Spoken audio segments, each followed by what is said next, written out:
Langsung aja, pada masa pandemi COVID-19 ini, kita sebagai mahasiswa, sebagai penyambung lidah rakyat, sedikit terbatasi dalam ruang gerak untuk bertemu secara langsung.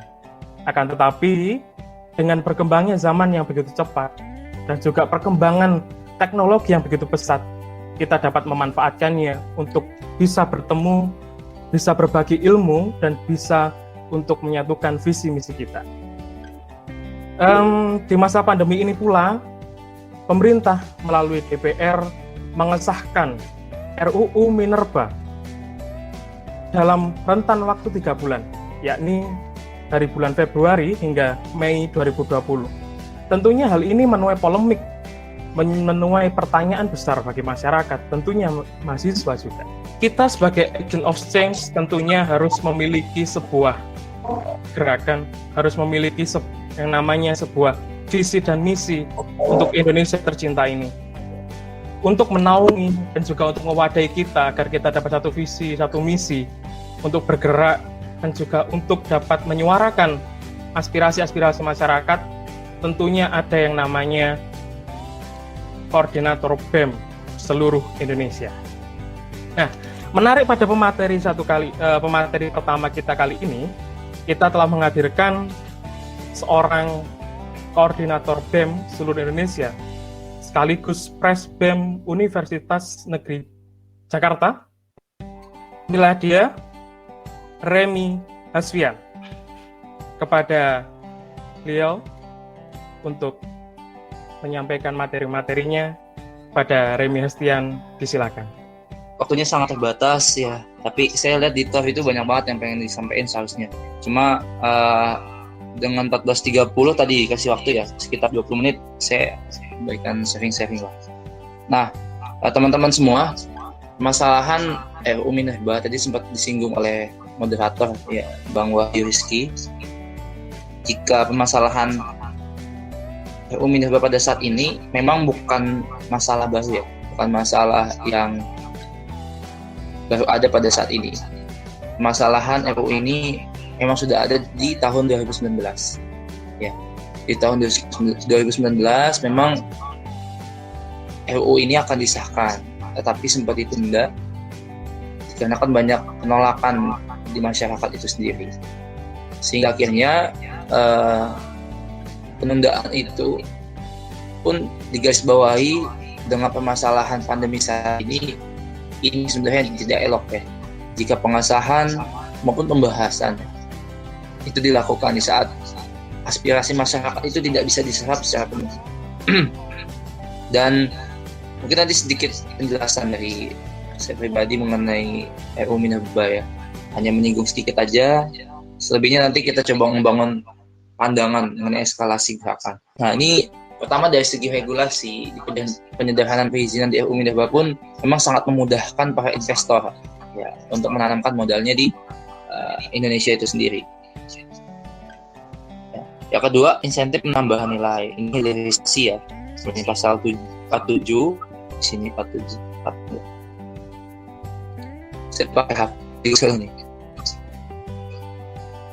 Nah, di pasal 47, jangka waktu kegiatan usaha pertambangan selama 30 tahun dan dapat diperpanjang setiap 10 tahun sampai dengan seumur tambang. Dan selanjutnya pasal 102, wajib hilirisasi terlepas dari kewajiban DMO. Nah, pasal 104, terbukanya ruang kerjasama pembangunan dengan badan usaha yang tidak memiliki IUP atau IUPK. Selanjutnya penambahan pasal 128A mendapatkan pemotongan pajak dan pengenaan royalti 0%. Nah, ini ngomongin soal hilirisasi ya. Jika di RUU Minerba ini banyak hal yang sebenarnya bisa dimudahkan. Nah, selanjutnya perlakuan khusus ya, KK dan PKP 2B. Itu pertama penambahan pasal 169A. 169A itu panjangan PKP 2B, kemudian menjadi perizinan berusaha pertambangan khusus tanpa lelang atau mempertimbangkan peningkatan penerimaan negara.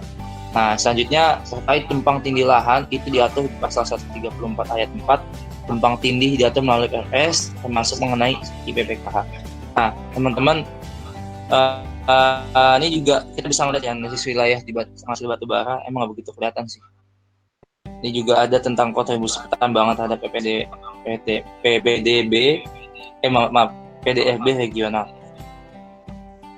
Dan sebenarnya teman-teman, ini juga kita bisa ngelihat ya sebaran IUP Minerba di Papua, tahanan atau kerentanan energi.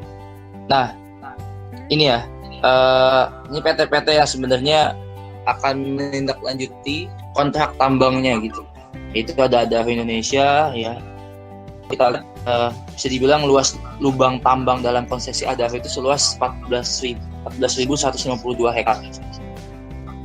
Ditemukan 608 hektar lubang tambang di dalam konsesi Adaro yang termasuk ke dalam kawasan hutan, namun berada di luar IPPKH. IPPKH yang memiliki seluas 4.608 hektar dan telah menjadi lubang tambang itu sekitar 2.886 hektar. Nah, ini sebenarnya jadi bahaya sih teman-teman. Ya, jika ini salah satu contoh aja di Adaro Indonesia ya. Nanti ada Ahutmin Indonesia, ada Behokol, ada juga Kideco Jaya Agung, ada juga nanti ada Kaltim Prima Coal, ada Kendilo Coal Indonesia, Tanito Harum, dan lain-lain.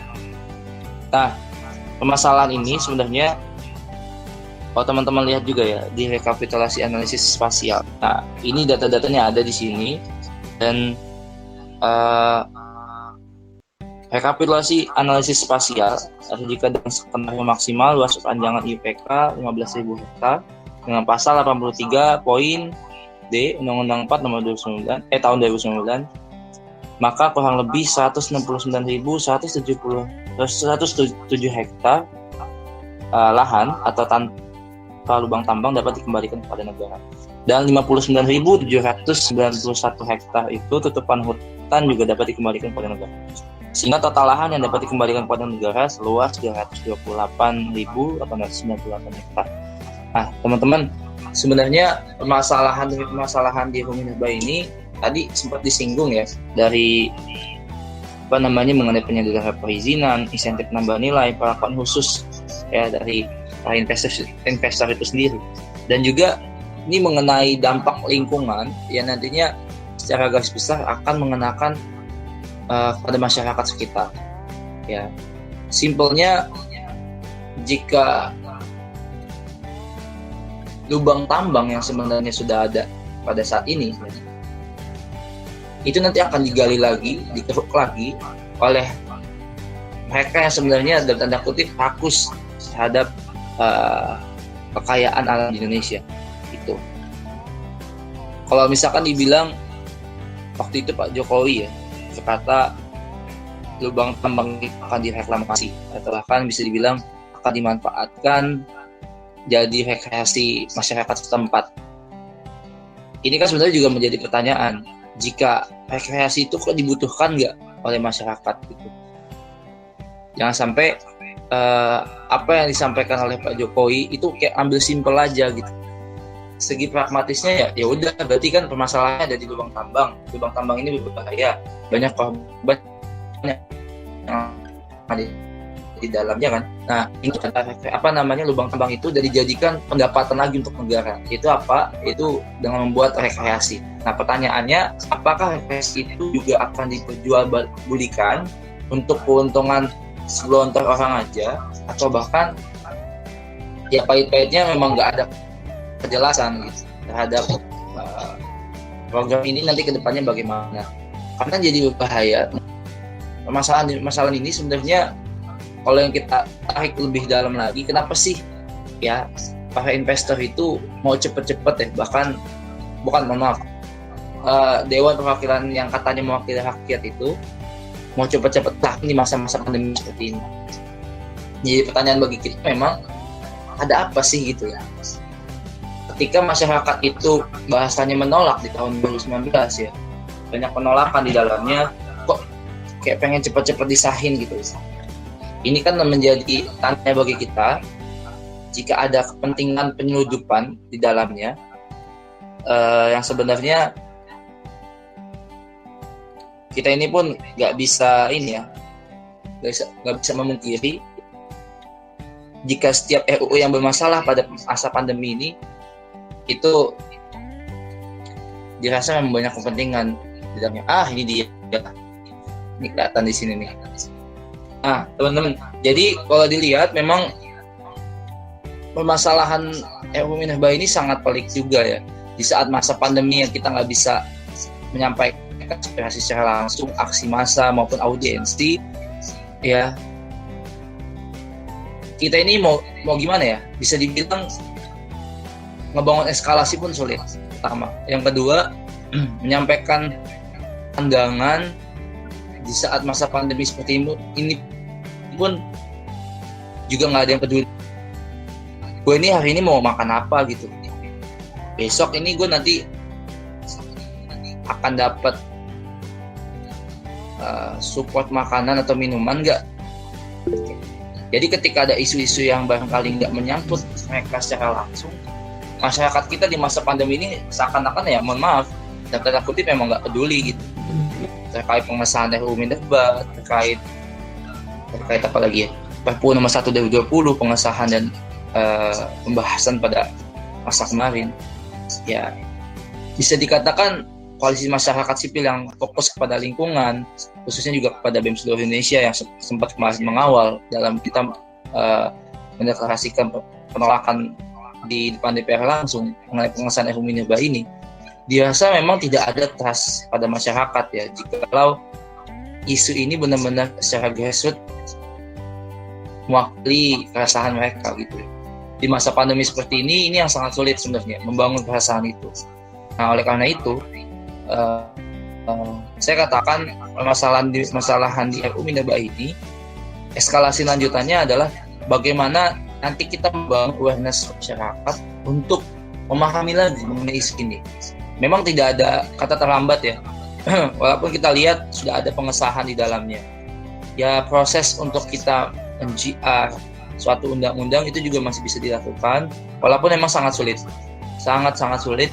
Karena memang track record kalau kita mau GR pun dengan kondisi rezim seperti ini juga tidak ada bukan tidak ada harapan, tapi ini bagian dari usaha kita dikala kita sudah mengawal isu ini sampai akhirnya disahkan, dan kita pun juga pengen mengawal sampai akhirnya undang-undang ini pun pas diganti kayak gitu. Karena kalau teman-teman pahami ya, jikalau kepentingan para DPR itu, kalau kita bisa lihat rata-rata mereka itu di dalam sana ya, orang-orang siapa aja, ya rata-rata mereka juga para pengusaha gitu, yang memahami lah karakteristik dari setiap undang-undang yang sebenarnya akan digolkan, akan disahkan. Memang kelihatannya ini akan berdampak hanya di batu bara dan mineral, tapi kalau teman-teman bisa pahami lebih luas ya, jika ini merupakan suatu corak pola pikir pemerintah yang kapitalis ya, yang nantinya akan memfokuskan keuntungan dan juga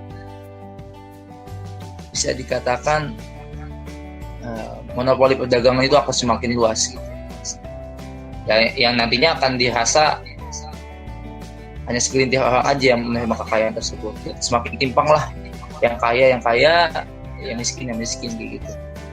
Itu ya, jadi teman-teman bisa dikatakan mengenai RUU Minerba ini, saya rasa ini ya, kita sudah cukup memahami apa sih sebenarnya menjadi permasalahan di RUU Minerba ya. Kenapa sih DPR itu sangat pengen cepat-cepat ngesahin ya. Terus juga kita buat bangun eskalasi gerakan mahasiswa bagaimana, dan tadi saya udah sempat sampaikan kondisi masyarakat kita tuh pahitnya begini tadi ya. Ini tuh gue bisa makan apa gitu, apakah ketika gue menolak RUU ini gue akan mendapatkan bantuan gitu secara langsung, khususnya yang pokok ya, yang primer, apakah demikian gitu. Makanya kalau kita lihat eskalasi di tahun sebelumnya, tahun 2019, ini kan tahun 2019 ada tahun politik ya, tahun yang dimana sebelum akhirnya ada pelantikan presiden pada saat itu, dan juga ada pengawalan soal pemilu, pilpres dan lain-lain. Keadaan politik pada saat itu memang dinamis gitu. Mahasiswa tuh kayak mengikuti arus, sehingga akhirnya walaupun memang kita ada di tengah-tengah, tapi mengikuti arus politik yang sebenarnya mengarahkan buat kita ini mengawal pemerintahan yang pada saat itu di akhir periode, entah itu legislatif maupun eksekutif. Nah, di saat masa sekarang di tahun 2020, tahun selanjutnya, ini proses bagaimana kita pengawalan isu, mengawal suhu gerakan, supaya apa yang sudah kita tekankan tahun sebelumnya itu kita jaga suhunya di tahun ini, supaya bahasa itu mengundurkan timeline dari pengesahan itu gitu. Sehingga yang kita tembak adalah pasca pandemi kita akan sampaikan aspirasi secara langsung, dan itu besar-besaran kayak gitu. Karena permasalahan ini memang dirasa masyarakat atau rakyat ini dihianati gitu. Secara nggak langsung mereka tidak dilibatkan mengenai RUU yang bermasalah ini, tapi kok tiba-tiba udah disahkan aja. Nah, nggak ada nih namanya jaminan pemerintah untuk bagaimana keberlangsungan hidup bagi mereka yang sebenarnya mengharapkan jika kekayaan alam Indonesia ini bisa dibagikan secara adil oleh masyarakat. Karena batu air mineral, gas bumi, istilahnya yang terkandung di dalam bumi pertiwi ini merupakan hak seluruh masyarakat Indonesia untuk mendapatkan demikian gitu ya. Oleh karena itu saya rasa ya mungkin sedikit pandangan dari saya mengenai ini aja, mengenai kenapa sih DPR itu syarat untuk pengebutannya itu sangat dilakukan mengenai pengesahan RUU ini. Terus terkait apa sih yang jadi permasalahan RUU Minerba, yang ketiga mengenai eskalasi gerakan mahasiswa.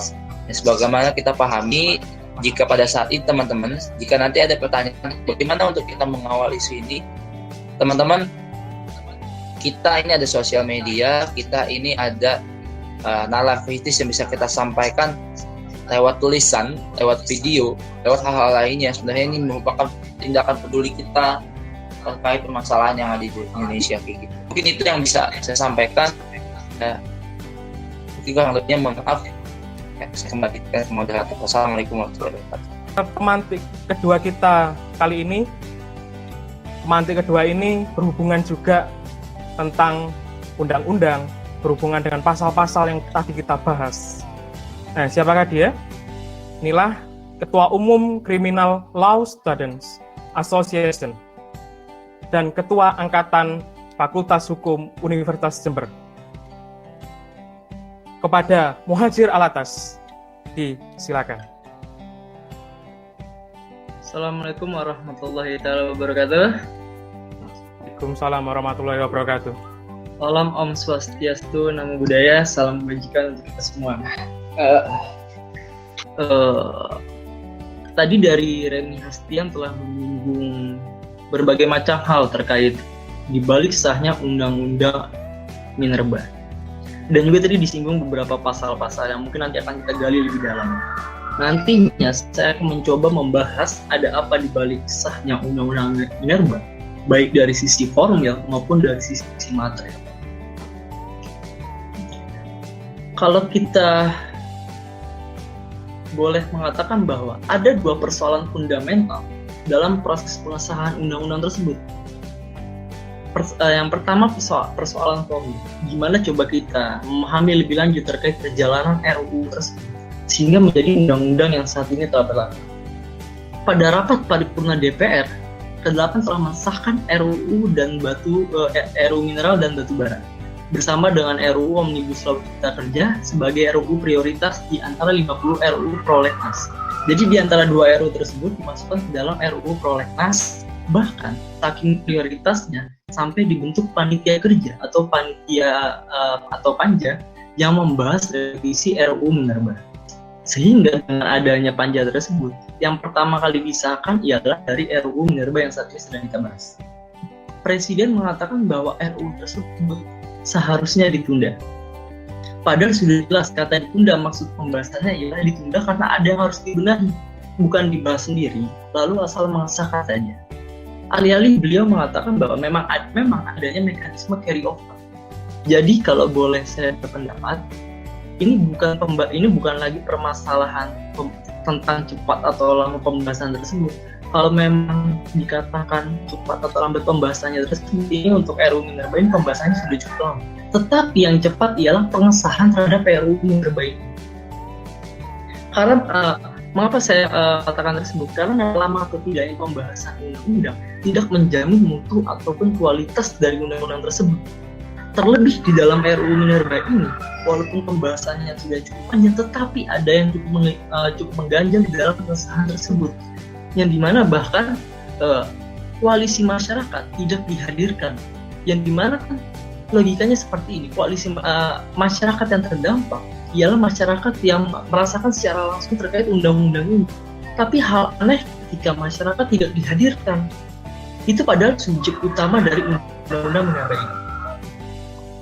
Dan dimana akhirnya dari disahkannya undang-undang tersebut, banyak para pegiat lingkungan yang sepakat untuk menolak RUU Minerba dan meminta isi pembahasan tersebut dikaji ulang. Itu untuk secara formil ya. Saya nggak mungkin membahas secara keseluruhan, tapi saya akan mencoba membahas beberapa pasal yang memang dinilai pasal tersebut merugikan masyarakat dan menguntungkan investor. Coba kita ke pasal pertama ayat 13, di mana ada ketentuan baru bernama Surat Izin Penambangan Batuan atau SIPB, yakni izin yang diberikan untuk melaksanakan kegiatan usaha pertambangan batuan jenis tertentu atau keperluan tertentu. Pasal ini dinilai membuka rantai baru atau masalah baru jika kawasan pembinaan maupun izin tersebut tidak sebagaimana dilakukan. Karena masalah-masalah yang sebelumnya pun sudah banyak, dan jika ditambahkan surat izin penambangan batuan dengan regulasi undang-undang Minerba yang dianggap kontroversi, akan dianggap bahwa menimbulkan masalah baru. Lalu kalau kita melihat kembali ke pasal 1 ayat 28A, pasal ini mengatur bahwa wilayah hukum pertambangan adalah seluruh wilayah darat, ruang laut, dan dalam bumi sebagai satu kesatuan wilayah, yakni Kepulauan Indonesia, tanah di bawah perairan dan tanah dan landas kontinen.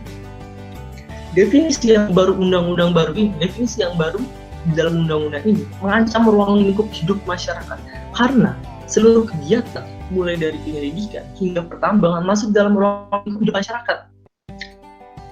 Ini dapat juga dikatakan sangat berdampak kepada masyarakat karena seluruh wilayah dikatakan sebagai wilayah hukum pertambangan sebagai diatur oleh pasal 1 ayat 28A.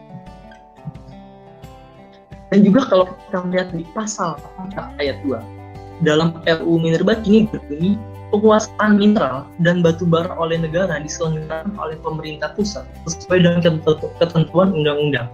Padahal sebelumnya pasal tersebut memberikan kewenangan untuk daerah. Maka dari itu pasal 7 dan pasal 8 dihapus dalam RUU Minerba.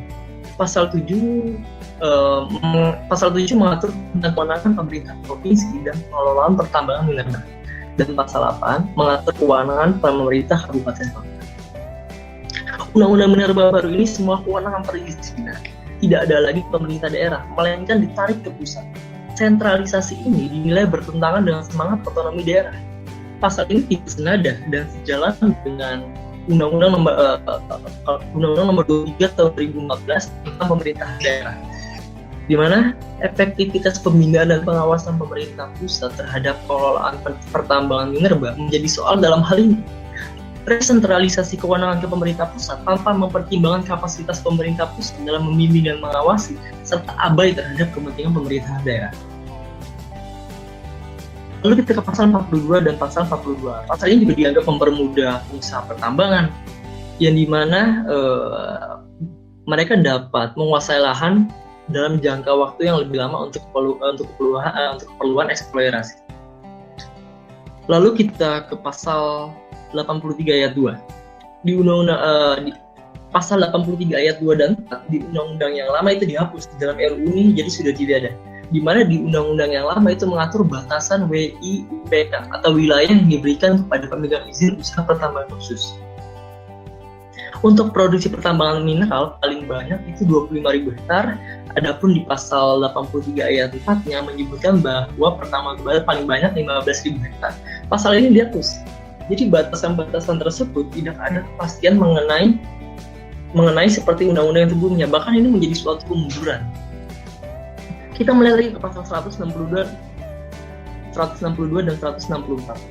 Di situ menyebutkan bahwa setiap orang yang merintangi atau mengganggu kegiatan usaha pertambangan dari pemegang IUP IUPK atau IPR atau SIPB yang telah memenuhi syarat bagaimana dimaksud dalam pasal berapa saya lupa, dipidana dengan pidana kurungan paling lama 1 tahun atau tidak paling banyak 100 juta rupiah. Dua pasal ini di dalam RUU membuka kriminalisasi terhadap warga penolak tambang. Hal ini bertolak belakang dengan pasal 66 Undang-Undang Nomor 32 Tahun 2009 yang dimana telah diberikan jaminan bahwa tentang perlindungan dan pengelolaan lingkungan hidup yang mencatat bahwa tiap orang yang memperjuangkan hak atas lingkungan hidup yang baik dan sehat tidak dapat dituntut secara pidana maupun digugat secara perdata. Tetapi di Undang-Undang RUU ini, bagi mereka yang merintangi maupun menghalangi walaupun secara sehat, bisa saja itu dipidana dengan adanya ketentuan RUU ini. Secara tidak langsung masyarakat dibungkam dengan RUU ini. Lalu kita ke dihapusnya pasal 165 Undang-Undang Minerba, yang dimana dikatakan bahwa setiap orang yang mengeluarkan IPR atau IUPK bertentangan dengan undang-undang ini, yang dimana menyalahgunakan kewenangan dari sanksi pidana paling lama 2 tahun, yang dimana ada juga pidana dendanya. Tetapi dihapusnya pasal ini akan lebih mempermudah pejabat untuk korupsi. Bagaimana bisa? Selain korporasi yang diberikan karakter oleh DPR RI, ternyata melalui draft RUU tambang mineral dan batubara ini, para pejabat membuat keputusan yang justru dilindungi dan dihilangkannya pasal 165 tentang pidana penjara dan denda bagi setiap orang yang mengeluarkan izin. Ketika para pejabat dilindungi oleh undang-undang ini dalam mengeluarkan izin, tapi di lain sisi masyarakat dapat diancam dengan pidana bila mana merintangi dan menghalangi proses pertambangan ini. Dan ada banyak pasal-pasal lainnya seperti pasal 169 tentang perpanjangan kontrak yang mungkin tadi selalu dibahas oleh Mas Reni Hastian, maupun pasal 169B. Sekarang coba kita analisis dari beberapa undang-undang yang telah saya sebutkan tadi. Alih-alih berdasar sebagai bagian dari perbaikan tata kelola mineral dan batubara, serta sebagai upaya untuk menjalankan amanah pasal 33 Undang-Undang Dasar tahun 1945, yang dimana mengatakan bahwa dalam rangka memanfaatkan mineral dan batubara untuk kemakmuran rakyat. Hal yang cukup aneh ketika mengatakan bahwa ini untuk kemakmuran rakyat, ketika di dalam substansi undang-undang tersebut ternyata pemerintah lebih mengarah atau lebih menguntungkan ke pihak investor daripada masyarakat, tanpa mempertimbangkan baik dalam aspek lingkungan, aspek sosial, sehingga masyarakat cukup terganggu dari dampaknya RUU tersebut. Kalau kita melihat dalam pasal 33 ayat 3 Undang-Undang Dasar tahun 1945 bunyinya seperti ini. Bumi dan air dan kekayaan alam yang terkandung di dalamnya dikuasai oleh negara dan dipergunakan sebesar-besarnya untuk kemakmuran rakyat. Tujuannya ialah untuk kemakmuran rakyat, bukan untuk kemakmuran investor. Tetapi kenyataan mengatakan lain. Cum ad testimoniarum fit opus saat bukti dari fakta-fakta ada, apa gunanya kata-kata? Dan ini yang telah terjadi di RUU Minerba kita ini. Bukan lagi ini mengarah kepada kemakmuran rakyat kalau boleh kita menganalisa. Itu dari segi materialnya. Lalu kalau kita bertanya kembali dampak secara signifikan yang terkena kepada masyarakat, mungkin juga tadi telah menjelaskan, saya akan menambahkan sedikit. Sebelumnya telah dikatakan bahwa sebenarnya ada 2 RUU yang dikhawatirkan dapat menimbulkan kerusakan lingkungan, baik RUU Minerba maupun RUU Pertanahan. Tetapi pada saat ini yang telah disahkan ialah RUU Minerba. RUU Minerba itu telah banyak mendukung kepentingan perusahaan di sektor ekstraktif. Bahkan dari berbagai izin, ini juga dipusatkan kembali ke pemerintah pusat tanpa mempertimbangkan pemerintah daerah dalam mengawasi dan membina. Dalam revisi itu juga sangat minim industri pertambangan itu sendiri. RUU Minerba ini juga dengan sangat jelas mengancam masyarakat yang lahan-lahannya hendak dijadikan wilayah pertambangan, di mana tidak diberikan hak veto untuk menyatakan tidak dengan pertambangan. sebagaimana diatur dalam pasal 162 yang tadi telah saya sebutkan, dan juga diatur dalam pasal 164 terkait penambahan sanksi pidana. Maka dari itu, dengan disahkannya RUU Minerba ini memiliki daya rusak yang diakibatkan oleh aktivitas pertambangan yang menyasar ke segala aspek, baik berkaitan dengan hajat hidup masyarakat. Dalam segala aspek yang berkaitan dengan hajat hidup masyarakat dapat didefinisikan sebagai menyasar ke hutan, air, tanah, dan polusi limbah yang tidak mengenal batas. Dan juga Undang-Undang Minerba ini dianggap bakal mengentengkan energi kotor dan memberi karpet merah bagi perusahaan tambang. Kalau kita mengutip dari pandangan koalisi masyarakat SIGAF, mereka menyebutkan bahwa pemerintah tengah menyediakan beragam kemudahan demi menyelamatkan perusahaan tambang. Dan bisa dikatakan kita semua mungkin sepakat akan hal itu. Karena jika kita mengkaji lebih lanjut terkait pasal per pasal dari undang-undang yang ada di RUU Minerba ini, memang kenyataannya seperti itu. Lebih mengarah menguntungkan kepada investor daripada ke masyarakat. Kalau dir khusus ini kita tarik ke garis yang lebih filosofis, atau kita mencoba menarik ke filosofis The Confucius. Di dalam The Confucius dikatakan bahwa tiga unsur yang harus negara pertahankan pada saat kondisi darurat. Makanan, kepercayaan, maupun tentara. Dan kalau boleh diurut di antara ketiga hal tersebut, maka yang harus diutamakan ialah kepercayaan, makanan, dan tentara. Makanan dalam arti ekonomi. Tetapi pada saat ini, pemerintah tidak lebih membangun kepercayaan kepada masyarakat. Pemerintah melainkan lebih membangun kepercayaannya kepada para investor. Sedangkan subjek dari RUU ini, selain ialah dari para investor, mereka ialah masyarakat itu sendiri, masyarakat yang terdampak. Karena yang merasakan secara langsung dari RUU Minerba ini dengan adanya pertambangan seperti ini itu masyarakat. Tadi kan mungkin dari Mas Rimi juga sudah menyinggung terkait hal-hal yang dapat dilakukan secara teknis baik jangka pendek maupun jangka panjang. Kalau boleh saya tambahkan, kalau kita berkaca pada teori Lawrence M. Friedman, di mana negara hukum dibedakan menjadi dibagi menjadi tiga. Pertama, substance of law, kedua ialah structure of law, dan yang ketiga adalah culture of law. Jika kita melihat dari substansi yang ada,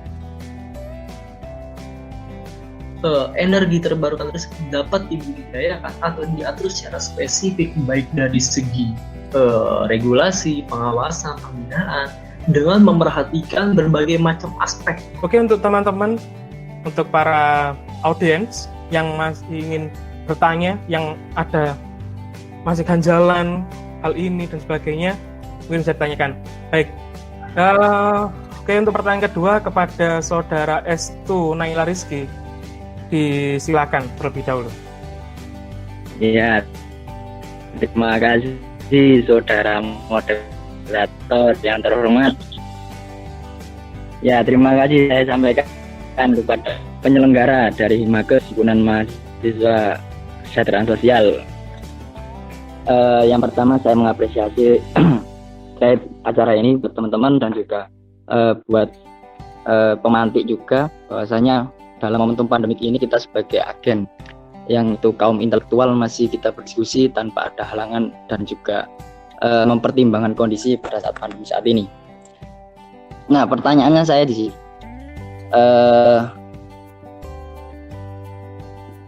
bagaimana kita bisa tahu bahasanya Undang-Undang Minerba ini tidak merugikan rakyat?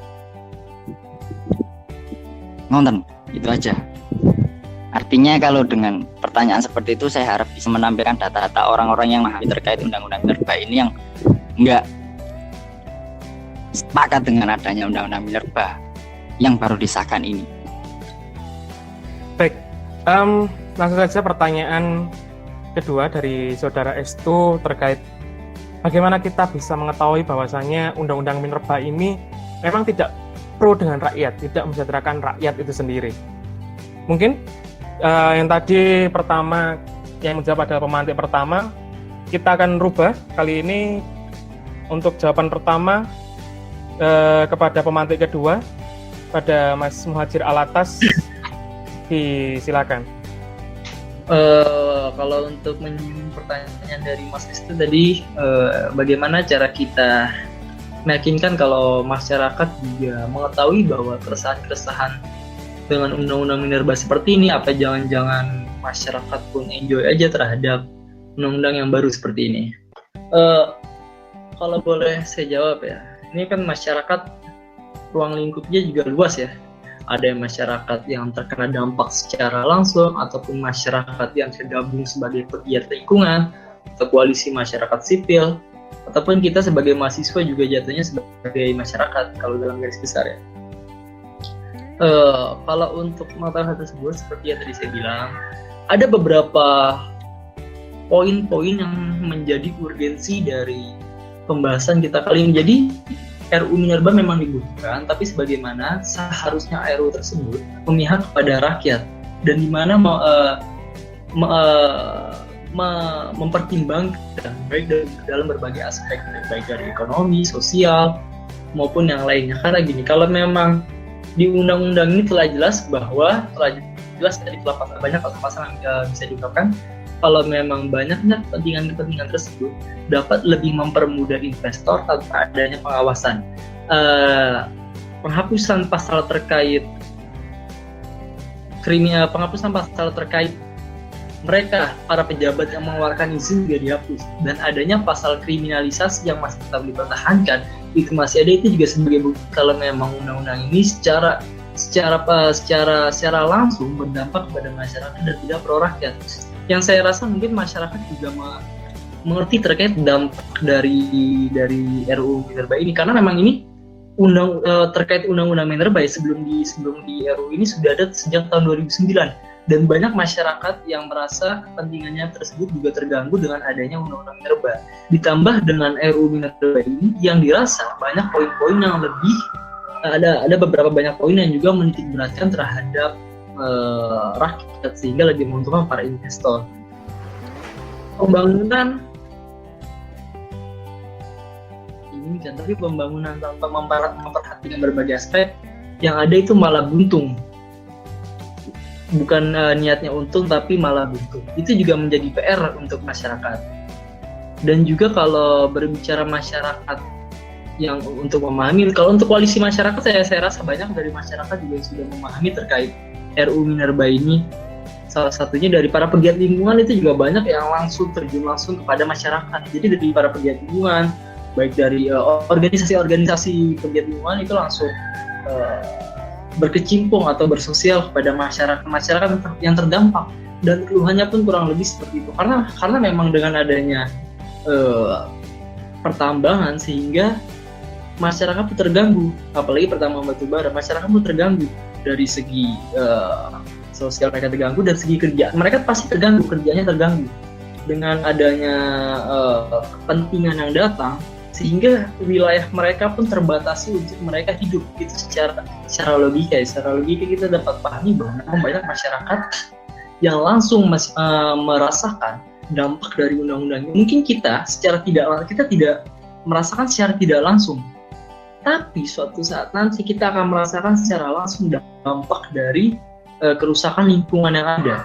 Karena mau tidak mau kita ini di dalam bumi, dan kita juga tinggal walaupun di daerah perkotaan pun, jika lingkungan hidup tidak diperhatikan secara baik, cepat atau lambat, kita semua akan terkena imbasnya. Jadi satu hal lagi yang harus saya tekankan ialah baik dari kalangan penegak maupun masyarakat seharusnya dapat memahami hal tersebut terkait pentingnya lingkungan hidup.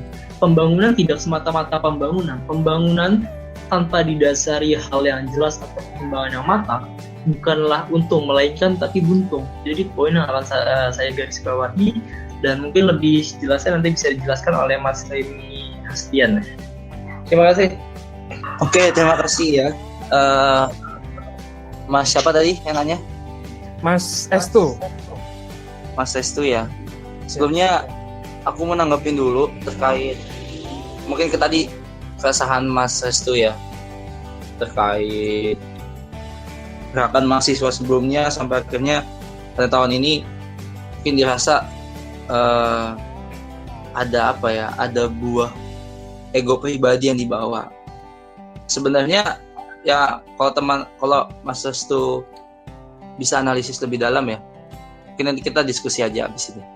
Eh, Terkait eskalasi sebelumnya, Mas, gerakan mahasiswa itu, aku kira ya secara komprehensif ini bukan serta merta di-leading dengan gerakan mahasiswa gitu. Kita bisa prepare di situ. Kenapa saya bilang kayak gitu? Ya kenapa aku bilang kayak gitu? Karena memang koalisi masyarakat sipil itu bergerak, pun media saat ini juga waktu itu juga menyorot hal demikian, karena memang ini isu populis waktu itu. Setiap RU yang bermasalah di satu sisi ya, ditambah dengan kondisi periode legislatif dan eksekutif yang seakan mengebut segala pembahasan sampai pengesahan, itu menjadi kambing hitam bagi kita semua. Objek yang nanti akan diterapkan ini akan berdampak kepada masyarakat luas gitu loh. Nah, ini menjadi buat permasalahan yang dirasakan menjadi keresahan yang kolektif kayak gitu. Entah itu koalisi masyarakat sipil, mahasiswa, media, semuanya terlibat.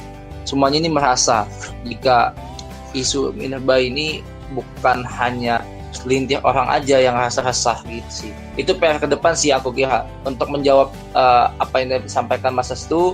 Semoga yang dirasakan Mas Sestu juga kita juga bisa saling bantu ya Mas untuk membuat keresahan ini secara kolektif. Dan ya aku kira target ke depan bagi gerakan kita, jadi meledaknya gerakan mahasiswa pun aku prediksi bisa jadi nanti di akhir tahun, bisa jadi nanti menuju akhir tahun kayak gitu. Itu sih paling jawabanku ya untuk Mas Sestu. Oke, terima kasih. Ini tanggapan yang terakhir dari pemantik sekaligus closing statement dari masing-masing pemantik terkait diskusi online atau kajian online kita pada siang hari ini. Mungkin untuk yang pertama, tanggapan dari Mas Muhajir Alatas beserta closing statement-nya untuk kajian online pada hari ini. Silakan. Ya, terima kasih.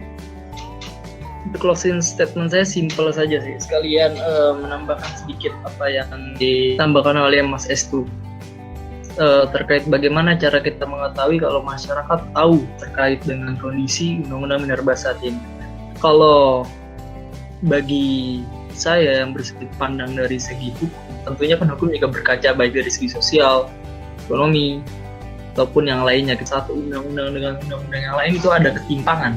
Dengan adanya ketimpangan ini jelas akan merugikan masyarakat. Bukan hanya masyarakat yang terdampak, melainkan kita semua, seluruh Indonesia dari ujung Sabang sampai ujung Merauke akan merasakan hal yang sama ketika adanya ketimpangan undang-undang. Ketika ada beberapa aturan yang tidak sesuai dengan aturan undang-undang dasar, itu pasti akan kita rasakan. Jadi dapat dipastikan bahwa kita mengetahui bahwa masyarakat pun juga terdampak atas undang-undang Minerba ini. Di lain sisi kita juga tidak menutup sebelah mata. Bukan berarti kita menolak RUU Minerba maka kita menolak RUU-nya atau sebuah kemaslahatannya, karena memang revisi ialah sebuah hal yang dinanti-nanti. Karena memang hukum itu sifatnya dinamis, bahkan hukum diketok palu saat ini, besok ada aturan yang berubah, itu wajar karena hukum berkembang. Karena perkembangan masyarakat itu lebih cepat daripada aturan yang ada. Maka dari itu tidak menutup sebelah mata kalau kita membutuhkan yang namanya RUU. Maka dan saya juga sepakat dengan para penanya dari tadi juga pun pemantik bahwa kita mungkin juga harus tetap mengkritisi pemerintah dengan kita mengkaji berbagai aturan yang dikeluarkan, mengkaji berbagai kebijakan, karena itu semua demi kepentingan kita bersama. Kalau boleh saya berpendapat, saya akan mengatakan bahwa mengkritik adalah sebagai bentuk apresiasi tertinggi secara intelektual. Maka dari itu teruslah kita mengkritik, karena dengan mengkritik kita dapat mengetahui kebenaran. Karena dengan mengkritik kita dapat memperbaiki hal-hal yang sebelumnya mungkin dapat dinilai kurang baik ataupun bertentangan. Sekali lagi saya terima kasih kepada Himakes, para peserta dan juga pemantik yang satunya. Terima kasih banyak. Wassalamualaikum warahmatullahi wabarakatuh. Waalaikumsalam warahmatullahi wabarakatuh. Terima kasih pada Mas Muhajir Alatas. Untuk tanggapan yang kedua dari pemateri kita yang pertama, yakni Mas Remestian, dipersilakan untuk menanggapi dan juga closing statement-nya terkait kajian online kita pada hari ini. Disilakan kepada Mas Remy Astian. Oke, terima kasih pada teman-teman semua yang sudah mengundang kita nih para pemantik, dan semoga apa yang udah kita diskusikan itu juga menjadi gambaran ke depan ya. Jika perjuangan itu akan terus dilanjutkan. Dan teman-teman semua, simpelnya kalau buat closing statement, sekali lagi aku selalu mengutarakan di setiap diskusi online yang pada masa pandemi seperti ini, jika gerakan kita di masa pandemi ini bukanlah suatu apologi untuk kita tidak bergerak atau bahkan berdiam diri. Aku kira pandangan kita terhadap permasalahan bangsa ini masih sama, ya, masih dengan satu narasi. Jika perbaikan dan kebermanfaatan untuk negara ini harus kita gaungkan terus-menerus. Karena itu, masa pandemi bukanlah suatu apologi untuk kita berdiam diri atau bahkan kita malah melawan hal-hal yang sebenarnya itu adalah kebenaran itu sendiri. Oleh karena itu, aku sampaikan kepada teman-teman semua, jikalau gerakan mahasiswa harus terus dijaga, gerakan kita untuk melawan setiap ketidakadilan di negara ini harus terus diasah atau digaungkan sampai telinga para penguasa itu bising, sampai mereka itu resah, karena memang perjuangan dan perlawanan yang kita sampaikan terus-menerus tidak berhenti dengan permasalahan yang ada masa pandemi seperti ini. Dan terakhir bagi aku pribadi ya, menyampaikan pada teman-teman semua,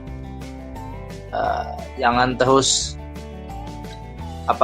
mengeluhkan keadaan ini, karena keadaan ini pun dirasa pasti ada hikmahnya, pasti ada jalan keluarnya, dan permasalahan ini bisa akan kita selesaikan dengan gotong royong, dengan narasi kita untuk membangun negara ini dengan keresahan bersama. Nah, terakhir dari aku buat penyampaiannya ya kita menyemangati diri kita sendiri lah selaku mahasiswa terkait penggaungan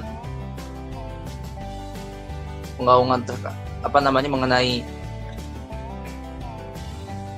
hidup mahasiswa itu sendiri dan hidup rakyat Indonesia gitu. Dan teman-teman semua, yang aku sampaikan terakhir dari aku pribadi, jikalau kita ini berdiam diri atau bahkan bisa dibilang kita melakukan perlawanan, satu sisi yang bisa aku sampaikan ialah kita ini harusnya lebih sulit untuk mencari alasan atau mencari jawaban kenapa kita tetap berdiam diri ketika permasalahan bangsa ini terus melanda. Dibanding kita menemukan jawaban atau mencari alasan, kita ini harus bergerak gitu, di saat permasalahan bangsa yang melanda. Bisa dapat jawabannya ya. Jadi suatu narasi bagi kita, seharusnya kita nih sudah dapat jawaban atau bahkan seharusnya akan lebih mudah untuk tergerak karena udah tahu permasalahan bangsa ini semakin tidak baik-baik saja kayak gitu, dibanding kita ini mencari jawaban atau mencari alasan untuk tetap bergerak ya. Untuk bergerak kayak gitu. Karena itu aku kira jawaban untuk kita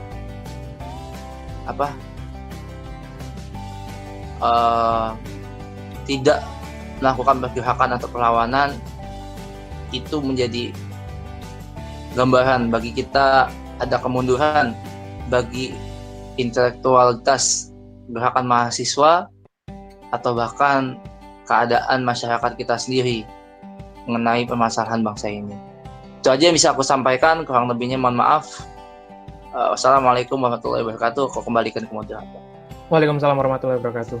Baik, terima kasih kepada dua pemateri kita pada hari ini, yakni Mas Remy Astian dan juga Mas Muhajir Alatas yang sangat memberikan ilmu yang bermanfaat pada kita semua.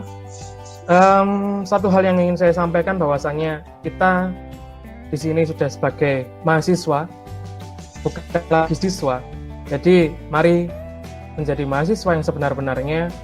Mari untuk membela kemakmuran dan kesejahteraan masyarakat Indonesia, untuk Indonesia yang satu dan untuk Indonesia yang sejahtera.